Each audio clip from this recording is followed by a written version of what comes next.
The Vraxian warship Shadowclaw moved through space like a dark predator hunting its prey. The massive vessel pushed aside floating metal and debris from what had been a human colony just hours before. Captain Crix stood on his command deck watching the destruction with cold satisfaction. His forearms crossed over his chest armor while his yellow eyes searched for survivors. The scanners found something interesting among the wreckage. A single escape pod drifted between chunks of broken station walls. The pod looked different from standard human designs. Its surface had strange markings that seemed to shift in the light. Crix ordered his crew to bring it aboard immediately. Inside the cargo bay, the pod hissed open with a sound like a dying breath. The Vraxian soldiers stepped back as cold mist poured out. A figure lay inside wrapped in a silver cloak that shimmered like liquid metal. The soldiers pulled the figure out roughly, and the cloak fell away, revealing something unexpected. Looked human, but not quite human. Her skin was pale as moonlight, and her ears came to delicate points. Her hair fell past her shoulders in waves of pure silver. Even unconscious, she had an otherworldly beauty that made the guards uneasy. But what really caught their attention was the creature wrapped around her neck. It looked like a snake at first glance, but closer inspection revealed tiny wings folded against its body. Scales of deep purple and blue caught the light, creating patterns that hurt to look at directly. The creature was no bigger than a house cat, and seemed to be sleeping as deeply as the woman guard commander. Thex laughed at the sight. He was a brutal Vraxian who enjoyed breaking prisoners. The woman would be easy to interrogate. Once she woke up, the little pet would make good leverage if she proved stubborn. He ordered the guards to throw them both in the deepest containment cell. Luna Blackwood woke to the sound of her own heartbeat echoing off metal walls. Her head throbbed, and her mouth tasted of copper and ash. Memory came back slowly. The attack on the colony, the evacuation alarms, the desperate flight in an ancient pod she had found in the restricted section. She sat up slowly and felt embers stir against her neck. The small dragon opened one eye and made a soft chirping sound. Luna stroked the smooth scales, gently telling her companion, without words, that everything would be all right, even though she knew it was a lie. The cell was standard Vraxian design, built to hold creatures from a dozen different worlds. The walls hummed with energy fields that would shock anyone who touched them. The air recycler wheezed overhead, filling the space with a smell like burnt plastic. There was no furniture, just a bare metal floor that pulled heat from her body. Luna pulled her knees to her chest and waited. She knew the Vraxians would come soon. They always did. Their empire was built on conquest and cruelty. They had destroyed her colony because humans had refused to surrender their freedom. Now they would try to break her for information she did not have. The door opened with a grinding sound. 3 guards entered with weapons drawn. They wore the black armor of elite troops, their faces hidden behind helmets that made them look like insects. Behind them came Commander Thex himself, his scarred face split in a grin that showed too many teeth. Thex studied his prisoner with interest. Up close, he could see she was even stranger than his men had reported. Her violet eyes seemed to look through him rather than at him. Patterns like faint tattoos traced her skin, but they appeared and disappeared as he watched. The little dragon lifted its head and stared at him with eyes that held too much intelligence. The commander began his interrogation with the usual threats he told Luna about the pain waiting for those who refused to cooperate. He described what had happened to other human prisoners who had tried to resist. He promised her a quick death if she told him about human fleet movements and defense codes. Luna said nothing. She sat perfectly still with her hands folded in her lap.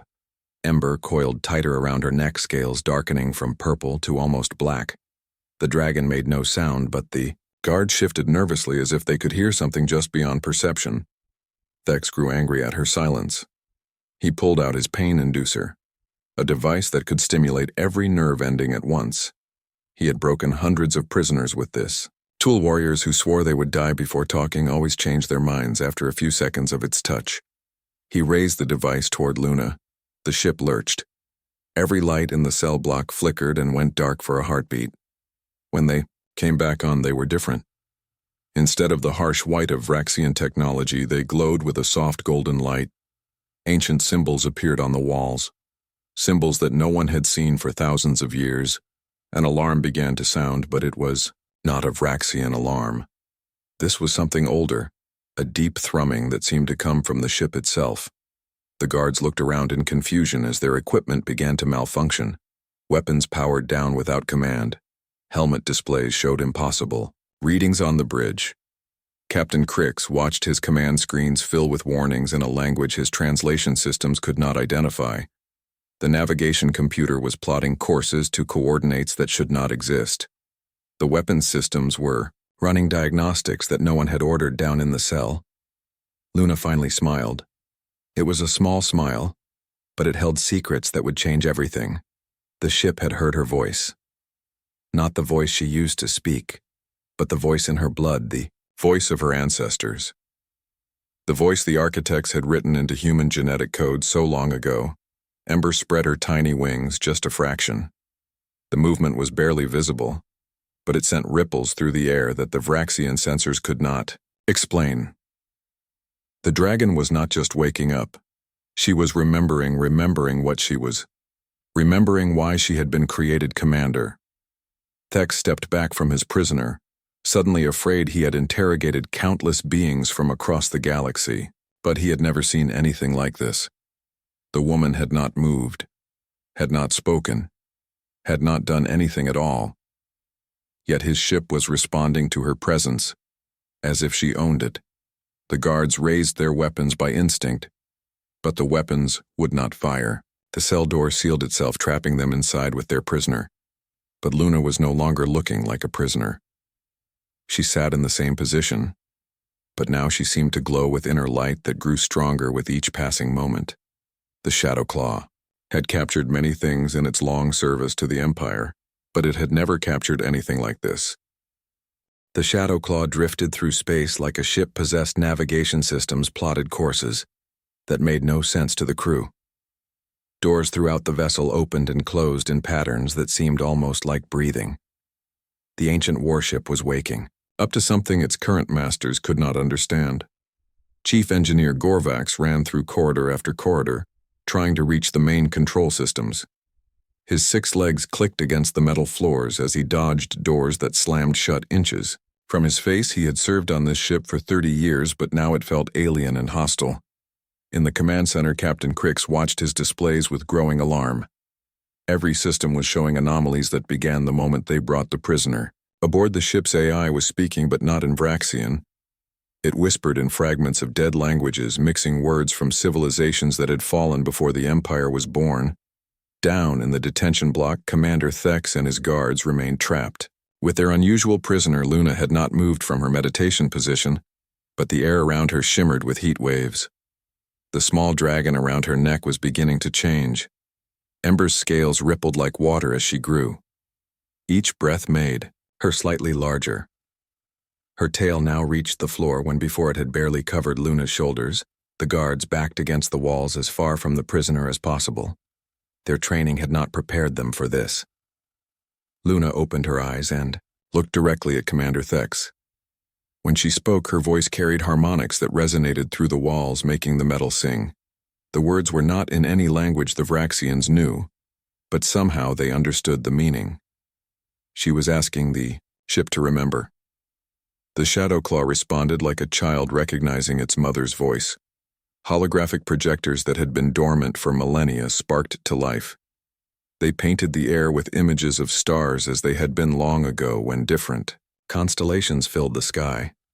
The images showed massive structures that dwarfed anything the Vraxians had built.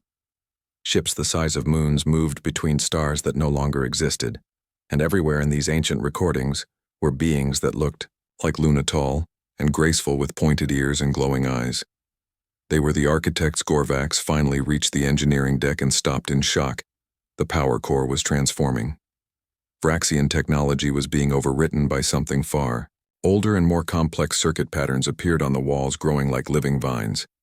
The chief engineer realized with horror that the ship was rebuilding itself. On the bridge, Crix ordered his crew to cut all power to the detention level, but the ship no longer obeyed Vraxian commands. It had found its true voice, and that voice belonged to the woman in the cell. The captain could only watch as his screens filled with data about humanity. The records were impossibly old but perfectly preserved. Humanity had not evolved naturally on Earth. They were created by the architects as living keys to their technology. Every human carried dormant code in their cells waiting for the right moment to activate. But not all humans retained the pure genetic patterns. Over thousands of years, the bloodlines had mixed and diluted. Only a few still carried enough of the original design to interface with architect systems. Luna was one of these few. Her appearance with the pointed ears and glowing eyes showed. Her heritage back in the cell Ember had grown to the size of a large dog. Her wings stretched out, revealing patterns that matched the symbols appearing on the walls. She was not truly a biological creature, but something between life and machine, a guardian construct designed to protect and amplify her partner's abilities. The guards tried to break down the cell door, but their weapons had no effect. The energy barriers that once kept prisoners in now kept them out. Luna stood slowly, her movements graceful as flowing water. She approached the door and placed her hand on the control panel. The lock recognized her genetic signature and opened immediately.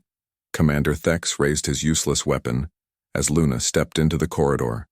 She paid him no attention. Instead, she knelt and placed both hands flat on the floor. The ship's response was immediate. Every screen in the Shadow Claw displayed the same message in perfect Vraxian. The genetic heir has returned, primary systems transferring to.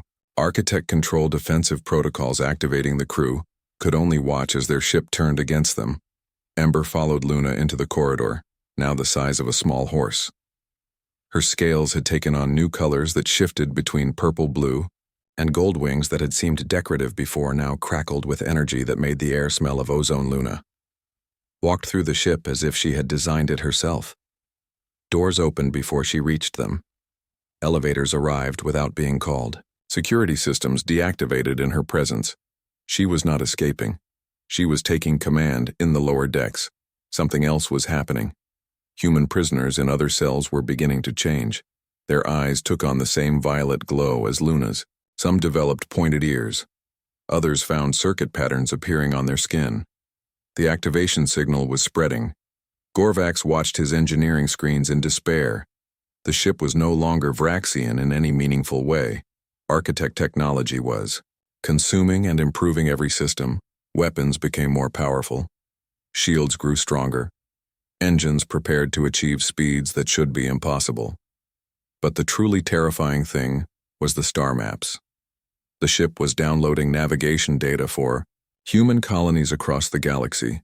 Not just the ones the Vraxians knew about, but hidden worlds where more Guardians might be sleeping. Captain Crix understood the implications. If there were others like Luna, if they could all command architect technology, then the Empire was in danger. Everything they had built was based on salvaged architect ruins. They had never truly understood the technology, just copied it. Now the original owners were waking up. Luna reached the observation deck and looked out. At the stars, Ember stood beside her, now grown to her full adult size. The dragon was magnificent and terrible, with scales that contained galaxies and wings that could wrap around the ship. Through the observation windows, Luna could see the debris field where her colony had died. The Vraxians had thought they were destroying a human outpost. In reality, they had triggered humanity's ancient defense protocol.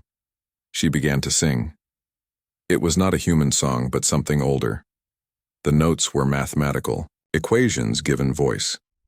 Each tone contained instructions that propagated through the ship's communication array. Other vessels in the Vraxian fleet reported similar anomalies. On a dozen prison ships across the sector, human captives were transforming. Those with even diluted architect genetics felt the awakening in their blood. They might not become full guardians like Luna, but they would be something more than human. Ember spread her wings wide and added her voice to Luna's. The dragon's roar was the sound of stars being born. It carried through the vacuum of space using technologies that violated everything. The Vraxians thought they knew about physics. The song reached Earth in the depths of Earth's oceans. Ancient machines stirred, structures that humans had thought were natural formations revealed themselves as dormant weapons. Mountains split open to show hangars that had waited empty for millennia. The planet itself was waking up, and somewhere in hidden places around the globe, 11 Other humans felt the call in their blood. Their dragons stirred from slumber, sensing that the time had finally come. The age of hiding was over. Captain Crix watched his empire's future crumble on his screens. He had thought they were the masters of the galaxy, but they had only been caretakers keeping the seat warm for humanity's return. The Shadowclaw was no longer a Vraxian warship. It was going home. Captain Crix sat alone in his private chamber studying the data with trembling hands. The truth was worse than he could have imagined. Everything the Vraxian Empire had built was a lie. They were not conquerors who had claimed the stars through strength. They were scavengers who had found broken toys and pretended to understand them. The records Luna had awakened told the real story. The architects had ruled this section of space for millions of years. They were beings of such advanced technology that they seemed like gods to younger races, but even gods could face extinction. Something had threatened them. A danger from beyond the galaxy that consumed entire civilizations. The architects knew they could not win, so they created a final legacy. They made humanity. Humans were not random evolution on a backwater planet. They were carefully designed biological keys. Each human carried genetic locks that could activate architect technology when the time was right. The pointed ears and glowing eyes that Luna displayed were not mutations but the original design showing through. The architects had hidden their greatest weapons and knowledge. Then they faced their enemy and lost, but they knew that someday their children would need these. Tools humanity was their inheritance waiting to be claimed. Crix looked at the tactical displays showing Vraxian fleet positions. Every ship was reporting the same problems. Architect technology was activating. Human prisoners were changing. Some were becoming like Luna while others showed smaller transformations. On the Shadowclaw, Luna stood in what had been the captain's ready room, but was now transforming into something else. The walls bloomed with living metal that responded to her thoughts. Ember lay beside her chair. The dragon, now so large she filled half the room. Luna touched the walls and felt the ship's history. The Shadowclaw had been built from salvaged architect components. The Vraxians had found the pieces and assembled them without understanding. Now the ship remembered its true purpose. She was not just a prisoner who had gotten lucky. Luna was one of 12 guardians whose bloodlines had been kept pure for this moment. Her family had lived in secret on Earth, passing down stories that sounded like myths, but they were instruction manuals. The dragons were the key. Ember was not a pet or even a separate being. She was part of Luna, created from the same genetic template but expressed differently. The architects had learned that power needed balance, so they split their weapons into two parts that must work together. Through the ship's sensors, Luna could see other Vraxian vessels trying to respond. Their crews were panicking as human prisoners broke free, but not all transformations were peaceful. Some humans were angry after years of captivity. They wanted revenge. Luna sent a message through the architect communication network. It traveled faster than light using principles that Vraxian science said were impossible. She spoke to the awakening humans across the galaxy, urging patience and purpose. They were not meant to be conquerors like the Vraxians. They were meant to be shepherds. In his engineering section, Gorvax watched the impossible happen.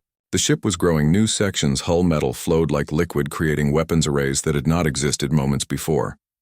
The power readings made his instruments scream warnings before shorting out entirely. He understood now why architect ruins had always seemed incomplete. The Vraxians had only found the bones. The living technology had been sleeping, waiting for the right genetic key to bring it back to life. Every piece of salvaged tech in the Empire could potentially turn against them. On Earth, the awakening continued. Hidden bunkers opened, revealing perfectly preserved equipment. Human governments scrambled to understand, as ordinary citizens began showing signs of transformation. A teacher in Ohio developed pointed ears overnight. A farmer in Kenya found circuit patterns growing on his arms. But the real shock came from the dragons. They emerged from places that should not have existed. Caves that satellite imagery had never shown, opened to release creatures of impossible beauty. Some were small, like Ember had been. Others were already massive with wings that could create hurricanes. Each dragon sought its partner, flying across continents to find the human they were meant to bond with. The 12 pure bloodlines called to, their guardians and the dragons answered. Not all partnerships were peaceful. Some humans feared the magnificent creatures. Others welcomed them with tears of recognition, back on the Shadow Claw. Luna received reports from Earth through the Architect network. Her fellow guardians were awakening, each with unique abilities. Mary Stone in Australia could reshape matter with her thoughts. Robert Chen in Canada could see probability streams, letting him predict the future. But with power came responsibility. The Guardians were learning what Luna already knew. They were weapons that could remake the galaxy. The Architects had made them too well. The temptation to use that power for personal gain was strong. Luna stood and walked to the bridge with Ember. Beside her, the Vraxian crew cowered as she passed, but she offered no violence. They were not her enemies, just obstacles to be moved aside. The real threat was still out there. The Architects had hidden records of what had destroyed them. The enemy came from dark space between galaxies. It consumed entire civilizations, converting them into more of itself. The Architects had named it the Hunger. It was still out there, and it would return. That was why humanity had been created. They were not just inheritors of technology. They were the immune system of the galaxy, designed to fight an infection that had killed their creators. Captain Crix found courage to speak when Luna entered the bridge. He asked what would happen to his people. Would humanity destroy the Vraxian Empire in revenge for centuries of oppression? Luna looked at him with ancient eyes that held no hatred. She explained that humanity had not been created for revenge. They were protectors, not conquerors. The Vraxian Empire would continue, but no longer as masters. The galaxy needed unity. The Hunger would return eventually, and when it did, all species would need to work together. The Guardians would lead, but not through force. Through example. Ember raised her great head and breathed out a cloud of golden particles. They spread through the bridge, transforming the harsh Vraxian architecture into something more elegant. The dragon was not destroying, but improving. This was the choice Luna offered. Join willingly and be raised up, or resist and be left behind when the real war came. Across the galaxy, the same scene played out on hundreds of worlds. Humans were awakening to their true nature. Some embraced it while others fought the transformation. But the change could not be stopped. The Shadow Claw reached the coordinates Luna had chosen. It was not Earth or any inhabited world. Instead, it was an empty point in space that meant nothing to the Vraxians. But when Luna gave the command, reality twisted. A structure emerged from folded space so large it dwarfed the Shadow Claw. It was an architect fortress that had been hidden outside normal dimensions, waiting for a guardian to call it home. This was just one of thousands scattered across the galaxy. Each guardian would claim their own fortress and begin the real work. Preparing for the return of the Hunger, Luna looked out at the stars that had witnessed so much history. The Architects were gone, but their plan lived on. Humanity would either save the galaxy or die. Trying the war against the Vraxians was over before it began. The real war was yet to come. Ember stretched her wings to their full span, and the sight made veteran soldiers weep. The dragon had become something beyond imagination. Her scales contained entire galaxies, swirling in patterns that hurt to comprehend. Each feather on her wings burned with stellar fire that gave warmth without heat. Luna stood before the main view screen of the fortress, watching as her dragon completed the transformation. No longer bound by physical laws, Ember could exist in multiple dimensions at once. Her true form was too vast for normal space, so she projected only what others could understand around them. The Architect fortress hummed with awakened power rooms configured themselves to Luna's needs without being asked. Training halls appeared, where warriors could learn combat techniques from civilizations long dead. Libraries manifested, containing knowledge that would take lifetimes to absorb. But Luna focused on the transformation happening to herself. Her skin now showed the full circuit, patterns of her heritage. They were not tattoos or technology, but something between writing that existed in both flesh and energy. Her eyes had become pools of liquid starlight that saw across spectrums no human had names for. She was becoming what the architects had always intended. Through the fortress sensors, she watched similar transformations across the galaxy. Each guardian was unique, shaped by their personality and purpose. Mary Stone had become living crystal, able to reshape matter. By understanding its quantum foundations, Robert Chen existed partially outside time, seeing all possible futures spreading like branches. On the Shadowclaw, Captain Crix witnessed his ship's final metamorphosis. The vessel was no longer recognizable, as Viraxian flowing lines had replaced harsh angles. Weapons that killed had become tools that could create or destroy with equal ease. His crew had a choice to make. Some Viraxians could not accept the new reality. They demanded to be released to return to the Empire with warnings. But others saw opportunity. They had always known something was missing from their technology. Now they understood why. The Viraxians had been trying to force dead metal to work. Architect technology was meant to be alive. It needed the spark that only certain genetics could provide. Without it, they had been children playing with broken toys. Luna opened a communication channel to every ship in sensor range. Her voice carried on frequencies that bypassed normal communications. Speaking directly to the minds of all who heard, she did not threaten or demand. She simply offered truth. The hunger was real. It had consumed the architects despite all their power. It would return. And when it did, the galaxy needed to be ready. Showed them records from the architect archives. Entire galactic clusters gone dark. Civilizations that had existed for billions of years, reduced to nothing but expanding clouds of gray dust that converted everything it touched. The architects had fought for millennia before realizing they could not win by force. So they created something new. A species that could adapt and evolve. A living weapon that would grow stronger through diversity. Humanity was never meant to remain pure. That was the genius of the design. By spreading across the stars and mixing with other species, they would create infinite variations. Each hybrid would have different strengths. Luna looked at her own transformed body and understood. She was not the pinnacle of human evolution. She was just one possibility among millions. The pointed ears and glowing eyes were markers of the original design, but not requirements. What mattered was the spark, the ability to interface with architect technology to bring it to life. That spark could manifest in countless ways. Ember lowered her great head to touch Luna gently. The dragon's eyes held intelligence beyond any mere animal. Through their bond, Luna felt the accumulated memories of her genetic line. Every woman who had carried the guardian bloodline had added to the pattern. She saw her grandmother hiding in bunkers during Earth's wars, keeping the secret safe. She saw ancestors spreading across Earth, ensuring the bloodlines would survive. She saw the first humans emerging from architect creation chambers, perfect and afraid. They had been children then. Now they were ready to inherit. The fortress revealed its greatest secret, a chamber at its heart where reality became negotiable.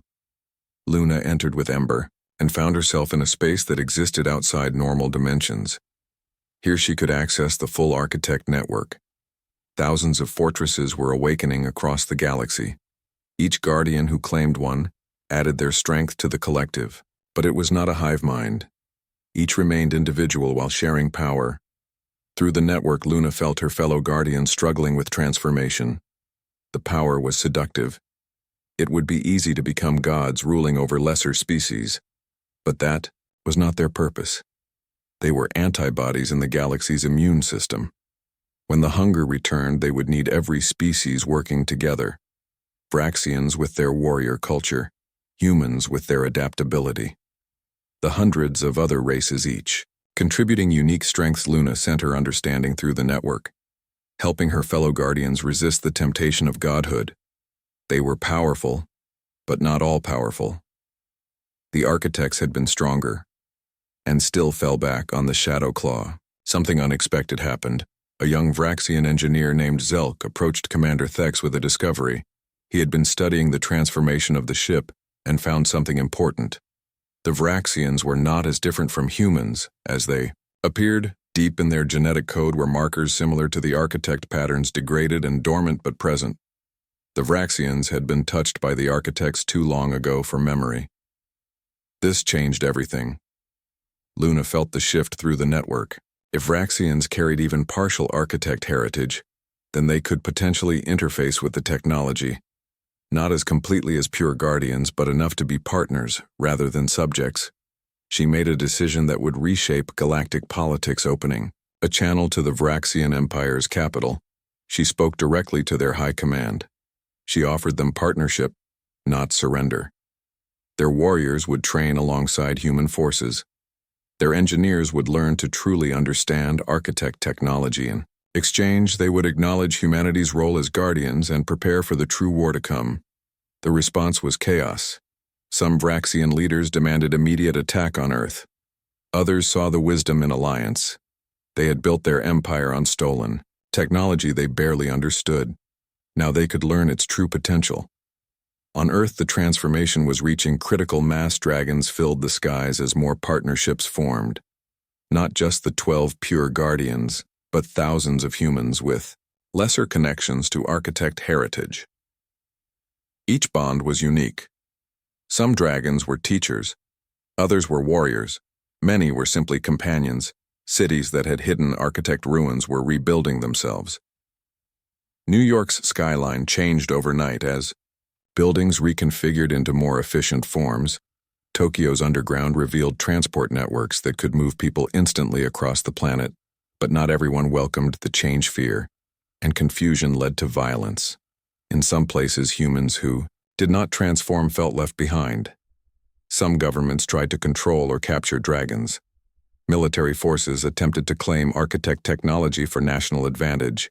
Luna watched it all through the network, feeling the weight of responsibility. She and her fellow guardians could force peace through power, but that would make them no better than the Vraxians. Instead, they chose education and example. The fortresses opened their doors to all who came in peace. Humans and aliens alike could learn if they approached with respect.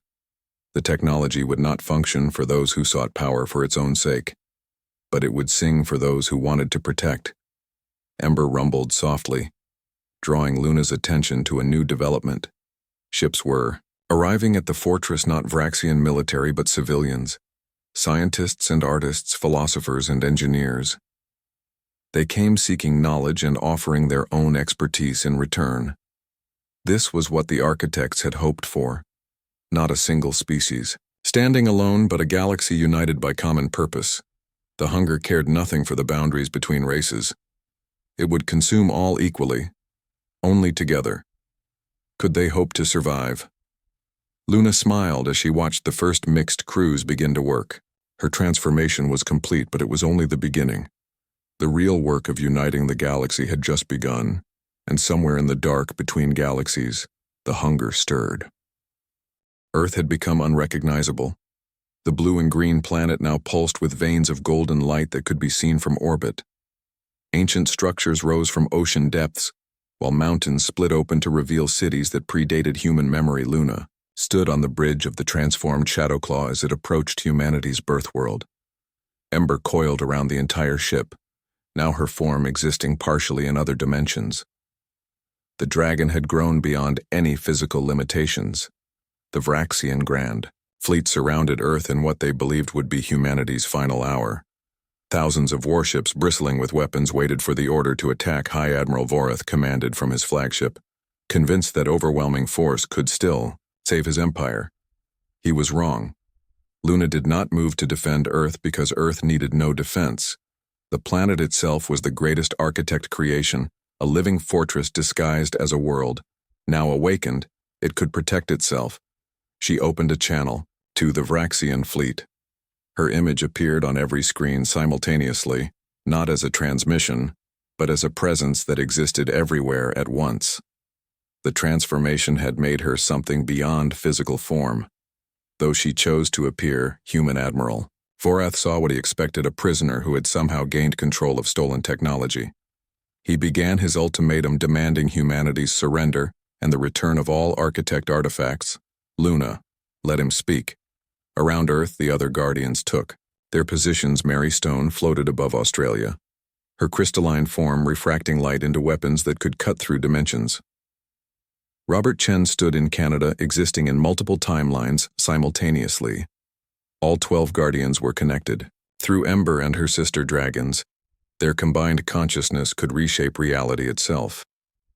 But they did not attack. Instead, Luna showed the Vraxian fleet the truth. Through their view screens, she projected images from beyond the galactic edge. The Hunger had found another galaxy.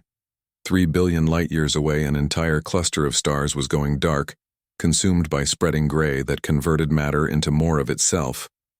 The process was accelerating. Mathematical projections showed the truth in stark clarity. At its current rate of expansion, the Hunger would reach their galaxy within 1,000 years, less if it detected organized resistance.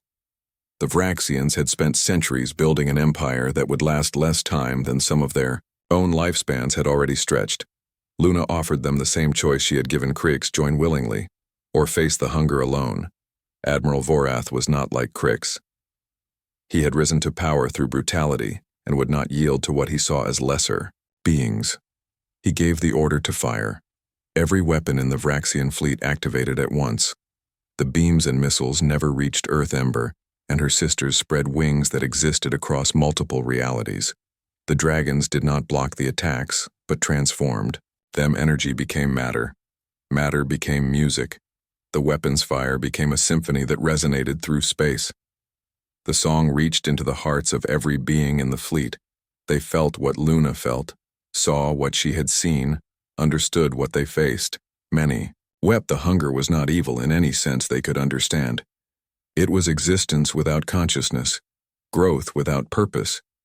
It consumed because that was its nature, like fire spreading through dry wood. Fighting it with conventional weapons would be like trying to stop entropy itself.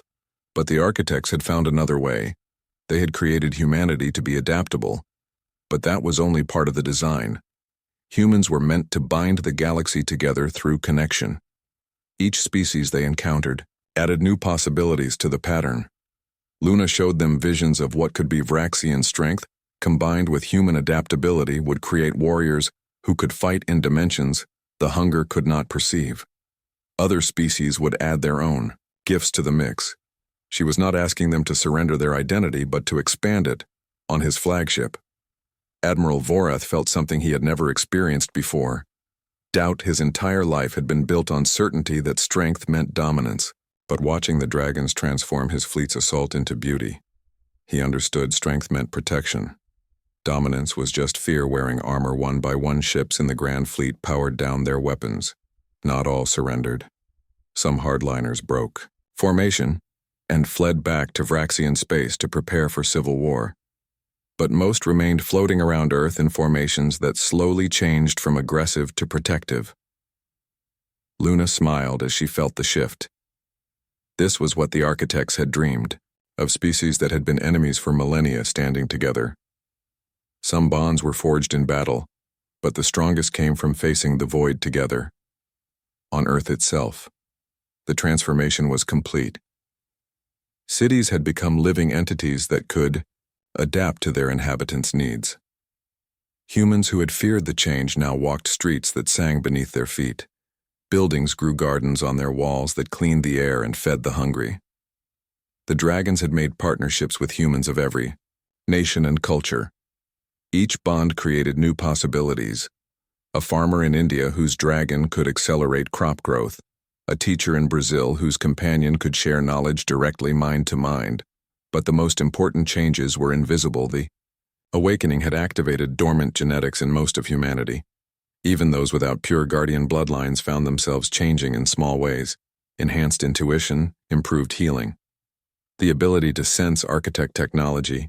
Humanity was becoming what it was meant to be. Luna called a gathering of all 12 guardians. They met not in physical space, but in the dimension between where the dragons lived. Here they could plan without constraints of time or distance. The fortresses were fully operational, now each one a seed that could grow into a defensive network. But defense alone would not stop the Hunger. They needed to understand it. Robert Chen had gazed into possible futures and seen only two outcomes: victory or complete consumption. There were no other possibilities. Mary Stone had analyzed fragments of Hunger residue found in dead galaxies. It was not truly alive, but not dead either. Something between that existed only to replicate. The other guardians shared their discoveries. Each had found pieces of the puzzle, but the full picture remained unclear. Through Ember, Luna touched the deepest architect memories encoded in the fortresses. The creators had theories but no certainty. They had built humanity as their hypothesis made. Real adaptation was the key. The hunger consumed because it could not change. Locked in its pattern, it would spread until nothing remained, then starve in empty space. But life, especially human life, could become anything. Luna proposed something that would have seemed insane days ago. They would not wait for the hunger to arrive. Using the fortress network, they would bridge the gap between galaxies. Scout teams of humans and allied species would study the hunger directly, learn its patterns, find its weaknesses. If none existed, they would create them. The other guardians agreed. Though some wondered if they were rushing to their doom back in normal space, Luna addressed the combined fleets now orbiting Earth. Vraxian ships flew alongside human vessels that had emerged from hidden bases. Other species were arriving, drawn by curiosity or desperation. She did not promise victory. She promised truth. They faced an enemy that had destroyed civilizations far greater than any currently existing. But they had advantages the architects had lacked. Diversity where the architects had been unified, hope where the creators had known only certainty. The will to adapt rather than accept fate. The Vraxian Empire formally acknowledged humanity's guardian. Status Admiral Vorath himself knelt before Luna, though she raised him immediately. Partnership, not submission. Other galactic powers would follow, or fall. Training began immediately. Mixed crews learned to operate. Architect technology, Vraxian warriors, sparred with human soldiers, each learning from the other.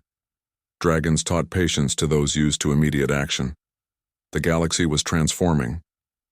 Luna stood once more on the observation deck, looking out at stars that held infinite possibilities. Ember wrapped around her, not as pet or weapon, but as partner and equal. The hunger was coming, but for the first time in cosmic history, something waited that could match its endless appetite with endless adaptation. The real war had not yet begun, but the galaxy was finally preparing for it, and at the heart of it all, a woman who had been a prisoner now stood as guardian of hope itself. The age of hiding was over. The age of unity had begun. Whatever came next, they would face together.